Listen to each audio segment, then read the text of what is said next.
Essa história já foi traduzida para mais de 500 idiomas. E o manuscrito original foi exibido pela primeira vez no país de origem do autor, a França, somente esse ano. E além de escritor e jornalista, o autor foi também aviador. Já sabe de que livro eu estou falando? A Antofágica acabou de subir a pré-venda do livro clássico que possivelmente é o mais famoso de todos, O Pequeno Príncipe. Ou você já leu O Pequeno Príncipe ou não leu, mas conhece a história ou partes dela. E não é à toa que O Pequeno Príncipe ficou tão famoso. Eu acabei de reler a obra e me lembrei como a história é encantadora, tanto para crianças como para adultos, por que não? O Pequeno Príncipe é conhecido por alguns dos seus trechos, como aquele que diz: "Tu te tornas eternamente responsável por aquilo que cativas."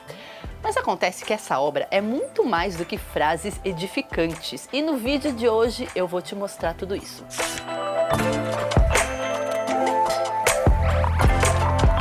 Provavelmente você associa O Pequeno Príncipe com as ilustrações originais feitas pelo autor, o francês Antoine de Saint-Exupéry. O Pequeno Príncipe tem cabelos curtos e loiros, uma roupa verde e em muitas ilustrações ele usa um cachecol amarelo. De fato, essas ilustrações são bem bonitas e entraram no imaginário coletivo de pessoas de muitos países. Bem, mas a Antofágica, vocês sabem, gosta de pegar os clássicos e pensá-los de uma outra maneira. A editora gosta de propor algo novo. As ilustrações, então, na nossa edição, tomaram um outro caminho. E eu, pessoalmente, fiquei boquiaberta com o resultado. Para começo de conversa, o Pequeno Príncipe aqui tem cabelos compridos e escuros. Ele tem uma delicadeza toda própria, porque às vezes ele parece um menino e às vezes uma menina. Tem uma androginia que eu achei muito singular. Deem uma olhada nessas ilustrações.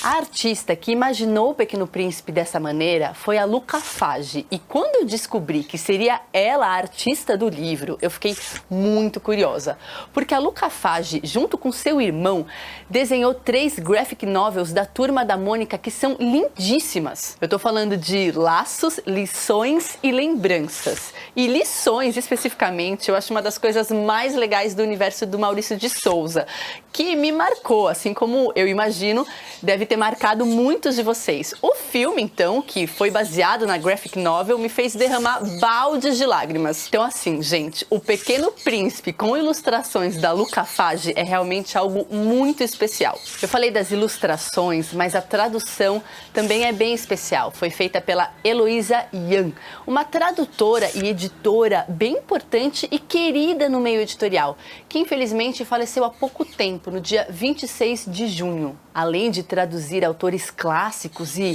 bem importantes como Jorge Luis Borges e Charles Dickens, a Heloísa Yan trouxe para o português vários livros infantis icônicos, por exemplo, Onde Vivem os Monstros, do Maurice Sendak, além de vários outros. Ela também formou muita gente que hoje trabalha no mercado editorial. Então, nós, da Antofágica, ficamos muito felizes e honrados por termos uma tradução feita pela Elo Yan. O prefácio é do Adriel Bispo, do divertidíssimo perfil Livros do Dri, e os pós-fácios são do compositor Toquinho, da professora de letras da PUC do Rio de Janeiro, Rosana Colbines, e do Thiago Queiroz, do projeto Paizinho, vírgula. Frequentemente eu recebo mensagens aqui no canal do YouTube e também no meu Instagram pessoal de pessoas me perguntando o que elas devem fazer para ler mais ou começar a ler.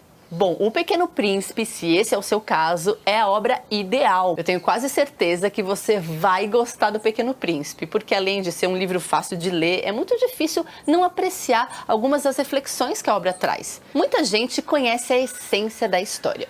Um aviador, por conta de uma pane no seu avião, cai no meio do deserto do Saara, com pouca água, longe de toda a civilização. Ele encontra, então, de repente, como uma aparição, um menino bem delicado, que conta para o aviador que morava em um outro planeta na companhia de uma única rosa. E o aviador, enquanto narra para nós esse diálogo com o Pequeno Príncipe, também nos conta que viveu uma vida bem solitária, com praticamente ninguém com quem ele pudesse conversar de verdade. O aviador começa então a conversar com o Pequeno Príncipe e nós ficamos sabendo que o Pequeno Príncipe ficou um tanto atormentado e abalado por conta da relação de afeto e amor com a rosa. Ele se aproveitou então de um bando de pássaros que passou no seu planeta para viajar para outros lugares. E nesses outros lugares, o Pequeno Príncipe vai conhecer vários adultos, vai conversar com esses adultos e chegar à conclusão de que, bem,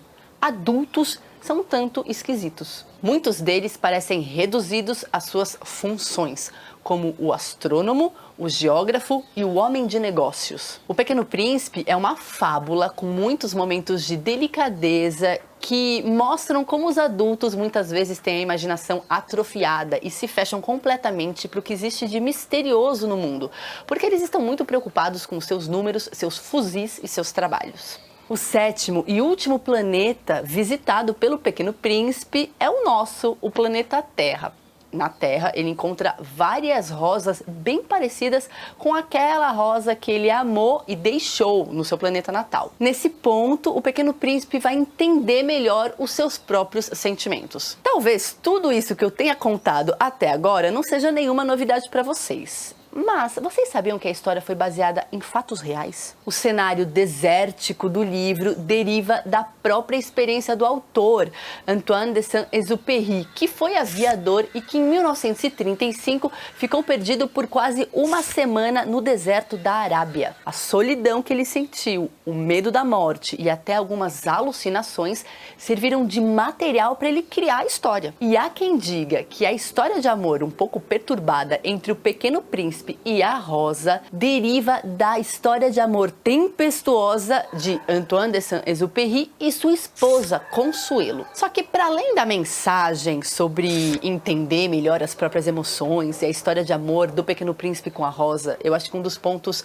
fundamentais do Pequeno Príncipe é o seguinte: quando a gente cresce, a gente corre o risco de desaprender a ver o mundo. É preciso uma boa dose de curiosidade, vontade e abertura para ver camadas menos óbvias da realidade e das pessoas que cruzam o nosso caminho. A famosa frase do livro, na nossa tradução, ficou assim: você se torna responsável para sempre por aquilo que encanta. E eu gosto muito dela dessa maneira, trazendo a ideia do encantamento. Eu acredito que estamos vivendo um momento em que é preciso voltar a se encantar pelo mundo, pelas pessoas e pelas relações humanas.